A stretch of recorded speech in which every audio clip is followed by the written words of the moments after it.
you rather marry a guy who is rich, buys you a ton of fancy shit like Birkins, brings you on dope trips, but cheats on you? Or marry a broke dude who can't buy you shit and he doesn't cheat? The second one does not cheat. No, he don't cheat. He loves you. Like, literally, he sends you flowers on the most random days with little teddy bears that are holding like a tiny balloon. I'm gonna say the first guy. Here's why. And here's why. This is why the red pill community exists. Welcome back to Male Choice, where we're cutting through the noise and getting real about the truths no one else dares to speak. Today, we're calling out the nonsense. Because it's time someone holds women accountable for their actions and the unrealistic expectations they've been pushing on men for far too long. All right, let's break this down. You're choosing the rich guy because you're hooked on the flashy lifestyle, even if it means selling out your self-worth. You're trading loyalty and genuine love for bags, trips, and temporary thrills.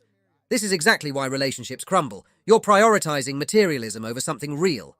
The broke guy, he's offering you loyalty, affection, and true care, but you're too distracted by shiny objects to see his value. Keep chasing that superficial life, but don't be surprised when it leaves you empty in the end. Is it disrespectful if your boyfriend likes other girls' bikini pictures? Yeah, of course. Yeah? Yeah. Disrespectful? Yeah. Totally disrespectful. Okay. Do you post bikini pictures? Oh yeah, of course. Is that not disrespectful to him? Wait, no. Why is it? Why not? No, why? it's not. Why?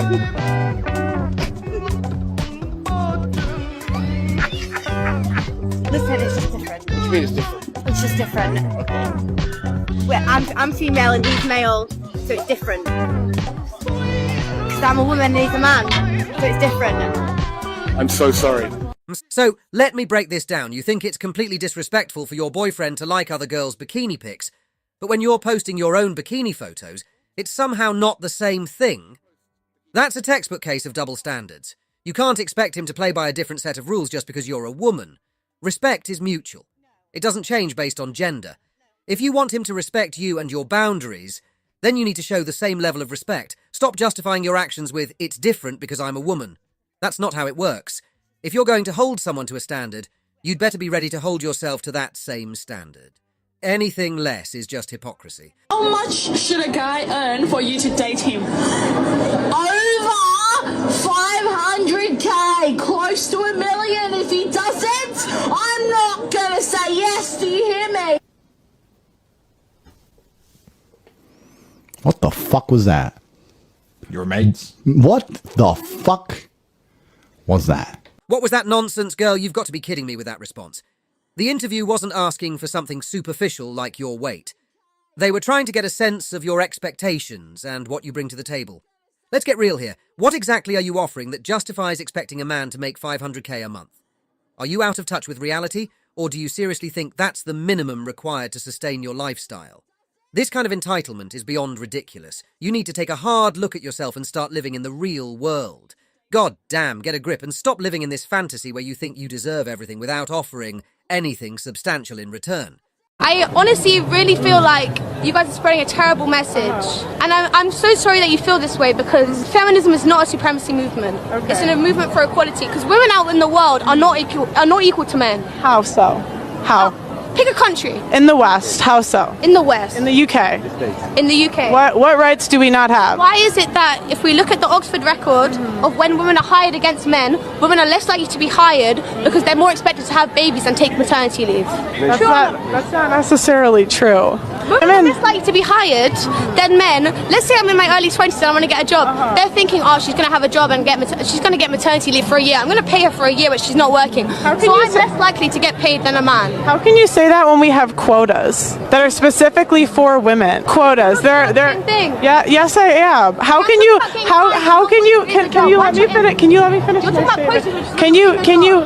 No, I'm not. You're claiming feminism is about equality. But where's the real inequality in the West? What rights do women not have? You're pushing this tired narrative that women are being held back, but let's face reality. We have quotas and initiatives specifically to support women in the workforce. If anything, men are the ones being sidelined because of these so-called equality measures. Instead of playing the victim, why not compete fairly? Stop using feminism as an excuse to demand special treatment and start acknowledging the opportunities already available to you. Man, you should never have to say, oops, sorry, I put it in the wrong hole. First of all, there is no wrong hole. Someone's not asking me to hang out or not texting me. I love being like, well, if they wanted to, they would. Despite the fact that I'm wanting to and I'm not. Did you ever think about that? Listen up, whether you identify as a man or not, there's one truth you need to grasp. Making excuses is weak. It's unmanly. Real men don't sit around blaming their circumstances, history, or upbringing. None of that matters. What defines you is your ability to put in the work, to grind it out and get the job done. Life doesn't care about your background, only your results. So, stop wasting time making excuses and start taking action. Success doesn't come to those who whine about how hard life is. It comes to those who push through no matter what. What happened to men pursuing girls? Are we really asking this question? When was the pivotal moment that a man chose to not go after a girl anymore and put in any effort? I don't think there was a pivotal moment. However, there's been lots of little moments that have added up to a large awakening of a lot of men in regards to whether or not it's worth it to chase women. Seems like guys can just put the bare minimum and not even really put in effort anymore. They don't really care to. Well, what's considered to be the bare minimum seems to change on a daily basis, so how can anyone truly know what the bare minimum even is? They're like, why don't girls just go and make the first move and make the effort? That's an excellent question. Indeed. Why don't they? Did it become a thing? Now it's like role reversal where they expect girls to be making the first moves, yearning for a guy and chasing him. I imagine that happened somewhere around the same time that a lot of women were indicating to men that they want them to leave them alone. So, in a lot of cases, they got exactly what they asked for. That is, I feel like, the downfall of why it's so hard to meet someone, because men don't put in effort anymore and don't care to put in effort. But why should they? When the possible benefits of pursuing a woman are often far outweighed by the risks that they undertake in pursuing those same women. It's honestly just not worth it for a lot of men to pursue women, especially when so many women want to be seen as independent and left alone. Women need to face the glaring contradiction in their lives, expecting men to handle everything on one hand while marching in the streets waving signs about equality on the other. But here's the cold, hard truth. Modern women's main weapon against men is manipulation. They've been honing this skill since their teenage years, and they'll keep using it until the day they die. They'll manipulate your feelings to get what they want because they believe they're entitled to it. They'll try to persuade you to shower them with gifts, let them see other people, move closer to their job, and whatever else they can get you to do. And the sad part? It often works on weak men. We all know what these guys are after, and they'll put up with any abuse just to get it. That's how they fall right into women's manipulative traps. Men need to steer clear of these women who will take advantage and manipulate them to satisfy their sense of entitlement. Why do modern women feel so entitled? Have you ever wondered why they expect everything to be handed to them? Even in this so-called age of equity and equality, it's like they think they have a right to certain things from men. It starts from the very first interaction. When a guy and a girl meet, it's always the man who's expected to make the first move. He's supposed to approach her, come up with some clever way to get her attention while she plays hard to get. She expects compliments, gifts, and endless attention, and the man is expected to deliver it all. The guy has to ask her out, plan the perfect date, make all the arrangements, book the reservation, and even have a nice car to pick her up and chauffeur her around. Then he's expected to pay for everything. The date, the drinks, the gifts. If he dares to ask her to split the bill, he's labelled as a cheap coward. After the date, it's the guy who's supposed to make the first move, give her the first kiss and lead in bed, while she continues to play hard to get and expects to be treated like royalty. Men are always expected to take the lead. It's just how it is. But why do women always expect everything to be done by the man? Even in long-term relationships, the man is expected to do the tough jobs around the house and provide for the whole family. Where are the woke feminists now? What happened to equality? Throughout their lives, men are supposed to do everything for women, dedicating their lives to protecting, providing, and helping them. And you know what? High-value men do this with honour. They take pride in it because it's in their nature. But why is it that women expect everything from a man, especially when all they do is talk about equality and how men have oppressed them? Modern women have become too entitled. And if you're not thinking about dating right now, I applaud you. That's one of the best decisions you could make. The idea that happy wife, happy life has ruined men. When reality hits you in the face, you've got two choices. Deal with it or cry about it. Weak men choose the latter. too afraid to impose their opinions on others, too passive to stand their ground. But the real issue is social engineering. The system is designed to keep men passive, compliant, and willing to accept less than they deserve. That's why movements like body positivity are so popular right now. A man with the same health issues as a woman wouldn't make it to the cover of a magazine. He'd be ridiculed. I'm not saying women will accept any man because I know their nature is hypergamous, but promoting promiscuity. That's not my game. The system wants you to be passive, but you need to break free from that and surround yourself with positive influences, not people who are going to drag you down. I'm 28. I'm going to be 29 in April next year, so not that long left. Not that long left. I'm going to be 29 years old, and there is not a single soul on this planet who wants to be the love of my life. Where the f*** are you, please? Where are you? Because I am sick of this. I'm sick of the streets. I'm sick of everything. At this point, I might just, I don't know, maybe change sides. What's going on, please? Tell me. What's going on? Imagine that. Women in their late 20s and early 30s putting their careers and education above romantic relationships. How noble, right? Fast forward to their mid-30s or early 40s, and they suddenly realise they're alone, just them and their impressive CV. Meanwhile, the financially successful men they once overlooked are now opting for younger women, steering clear of those too wrapped up in their jobs. Who could have seen that coming? But hey, at least they've got their degrees to keep them warm at night. What if I don't need him to take care of everything? What if I have my own too?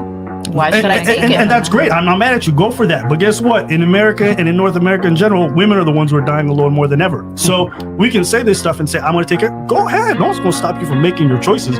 But then also don't complain when you hit late 40s or whatever, you don't find somebody. And I'm like, listen, have you guys been settling on the shit that doesn't matter? And they say, no, I'll never settle. Yep. You know, there was a study that came out, bro. And the study said, I think it polled like 300 women, 300 men. Mm-hmm. And it asked the 300 women, if you asked the 300 men, it said, if you had 80% of what you wanted from a wife, would you take her? And you guys are like, fuck yeah, that's amazing. Ask the same question to lady.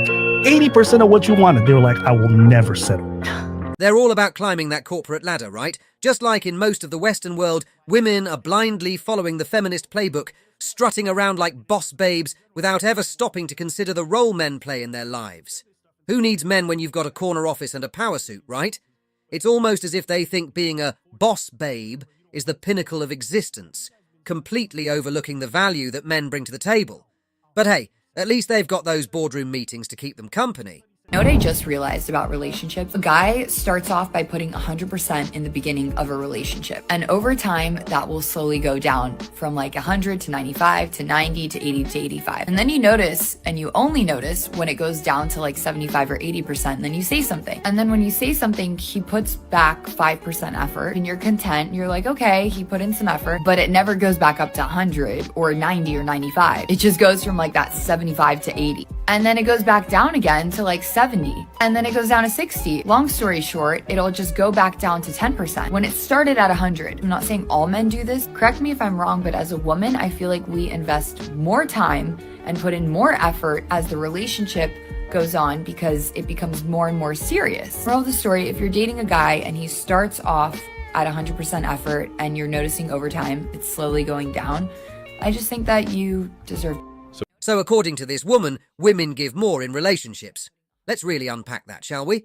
Men start out giving 100%, bending over backward to keep their woman happy. But over time, that effort starts to dip to around 60 or 70%.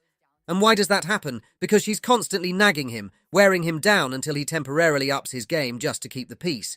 But inevitably, his effort drops off again, because no matter what he does, it's never enough. And here's the kicker. She concludes that this means women give more in the relationship over time. Really? That's why I keep hearing men complain that they're not getting any bedroom fun anymore. Meanwhile, their woman has packed on the pounds, tipping the scales at 200, and he's still out there running himself ragged, jumping through hoops every time she says, jump, trying to please her, and still coming up empty-handed. But somehow in her mind, she's the one giving more. She's the one putting in all the effort. Let's get real. These men are exhausted, drained by the constant demands, and what do they get in return? Nothing but more expectations and less appreciation. And yet, women want to claim they're the ones sacrificing more, It's almost laughable if it weren't so tragic. The truth is, these men are bending over backward, trying to please someone who's convinced herself that she's the only one doing any work. It's no wonder relationships are crumbling when one side is expected to give endlessly while the other side just takes.